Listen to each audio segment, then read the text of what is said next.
Right, we need to talk about American politics because that's just as fucked up, isn't it? Because we've got the Democratic debates over in America at the moment. I've been keeping people abreast of the Democratic debates over here. I'm one of my favourites is Tulsi. I think Tulsi Gabbard is the only, I would say, I keep saying anti-war, but it's not anti-war, is it? It's anti-regime change war, isn't it? Yeah. And she's missed the debate, Jamarl. There was some now. I want to cast your mind back to 2016, everybody. The DNC cheated Bernie Sanders out of the primary. We know this because Donna Brazile told us, and we saw all the evidence, right, and we saw it happen in real terms at the same time. But they were going to be transparent and lead with their values, as Tom Perez says, and so they decided to take super delegates away on the first round. But Donna Brazile, as I pointed out in a tweet last year, pointed it out last week. She made this tweet last year that when they took away those super delegates, she said that the Democrats are still very much in the room and are at the table and are capable of setting the menu. And obviously, yeah, that looks like what they've done, because Tulsi has been pretty much cheated out of this third debate. How the bloody hell has that happened, Jamarl? Yeah, she's been shafted on this.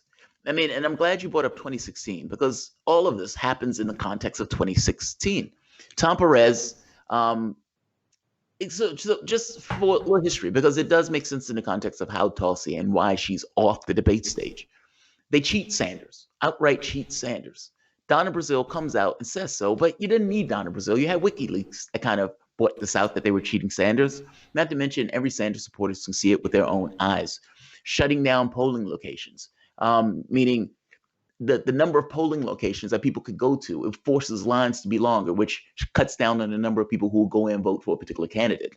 Oftentimes, people who are voted for Clinton would be there early, or they would send in their votes, as opposed to people who are for Sanders, who were younger. Maybe they were independents, and so they would come to the polls. If you can keep those polls longer, those people would have to go to work and so forth, in which case you can cut down the polling locations.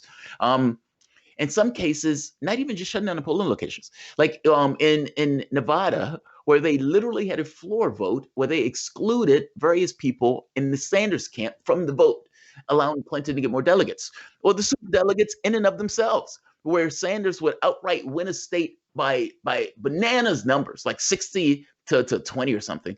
And Clinton will still get it based on super delegates because of people who are there who were has the equivalent of votes of like thousands of people, I think like 10,000 people in some cases, will be able to carry that state. It was extraordinary. It was like, they were outright cheating him. And then the party would say, we're honest. There's no issue here. And, the Counterpunch and Politico came out with articles almost like a year in advance saying Hillary Clinton is funneling the money from the DNC into her own coffers. What Donna Brazile explained was that that the DNC was broke, that Obama was running a parallel organization to the DNC and sucking up all of the money from the political system. And so the DNC was broke. They had millions of dollars that they owed to the bank and to vendors. Clinton comes in and pays it off and puts the party on an allowance.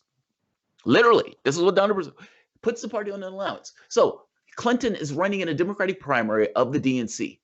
And the deal that Clinton makes is that I will give you just enough money to keep you in operation while running in this contest. So she has complete control over the apparatus, meaning hiring decisions, media, all that stuff. Clinton was in control of it all. And while being in control of all of this, Deborah Wasserman Schultz essentially allowed New York to take the reins. Now, Deborah Wasserman Schultz worked with Hillary Clinton in one of her other campaigns. So the person who worked in Clinton in one of her other campaigns ceded control of the DNC to Clinton. Clinton, with this control, Donna Brazile is saying, that's not me, Donna Brazile was head of the DNC, and that the money was being funneled from the state parties that she was getting, meaning Clinton will go out and there would be these state parties. People will give money to state parties because you can give like $300,000. And that money will get funneled from the state parties to New York, to Clinton. She was funneling money in addition to having control of the party and putting the party on an allowance. 1% of the money that was supposed to go to state parties went to state parties. Instead, it was going to Clinton. Now, In this process, Tom Perez says there's no cheating here. All of this was fair and honest. Everything was impartial. So Hillary Clinton was controlling the DNC, having the DNC on an allowance, while the DNC was supposedly running the contest that was supposed to be fair and partial with that same Hillary Clinton in it. Think of a sports contest where the person owns it and is running in it while simultaneously telling you that it's fair and impartial. It's like fair and impartial has no bearing in this process. Even if you want to say that Bernie Sanders wasn't going to win, let's still just own up to the fact that they were cheating him shamelessly. And this doesn't even get into the polling and how the exit polling never matched up. Like the exit polling always would either go for Sanders or a less, even though when the polling actually took place, Clinton would have it in much in spades, in some cases, like well beyond what the exit polling would come out to be. And then when they got to California, they just got rid of the exit polls. Like it was a dodgy contest at best. Tom Perez looks at this and says, no cheating here. And in saying there's no cheating here, that there's nothing to see here, folks, everything's impartial, they gaslighted and lied shamelessly through their teeth. Tom Perez says there was an appearance of impropriety. And so in order to deal with this, what we're going to do is we're going to have 1,000 debates. An appearance of impropriety. Yeah, that's what he said. He said there was an appearance of impropriety.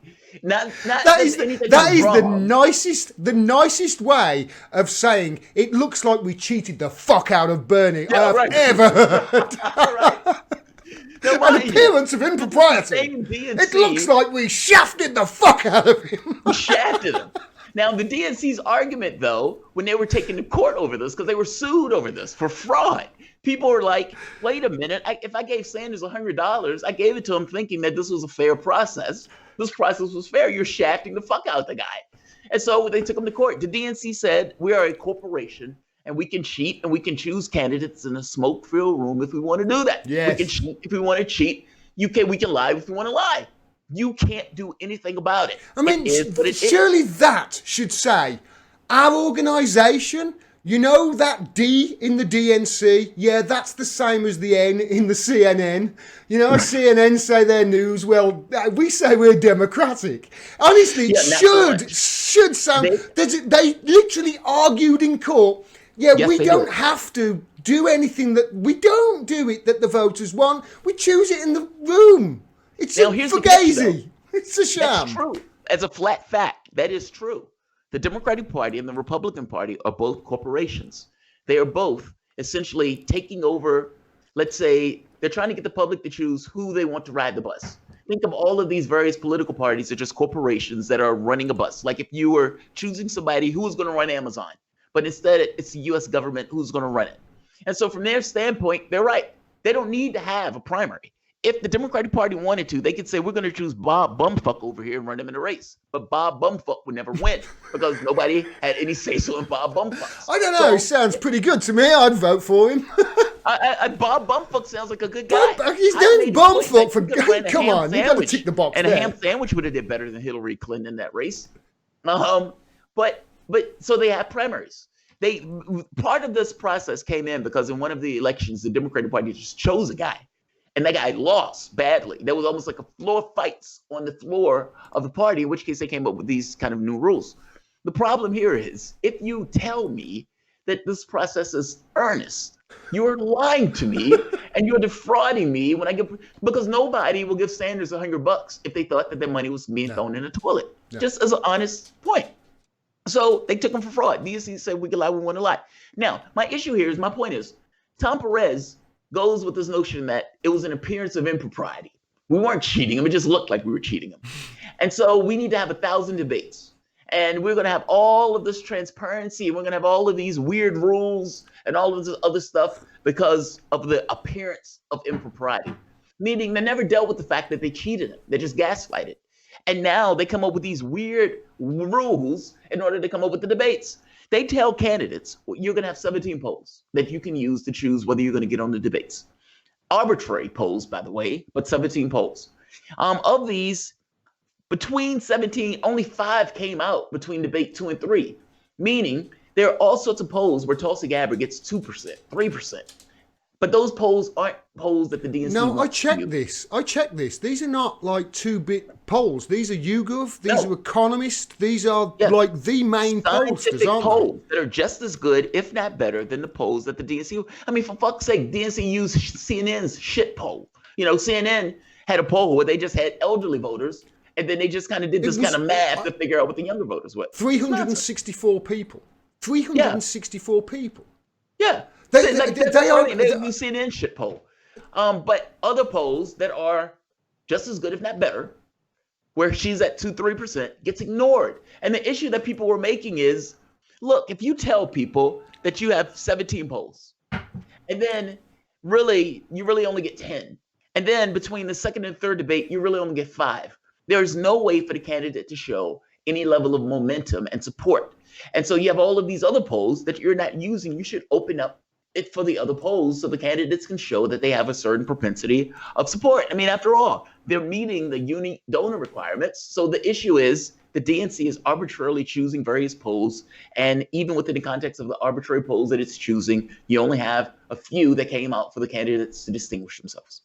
It's unfair. They're arbitrarily picking and choosing which polls, and they're picking and choosing the polls which Tulsi is not polling above 2% in that. Yes. That's basically now, as I pointed out in my video I did on this, when I cut this video, I will say this.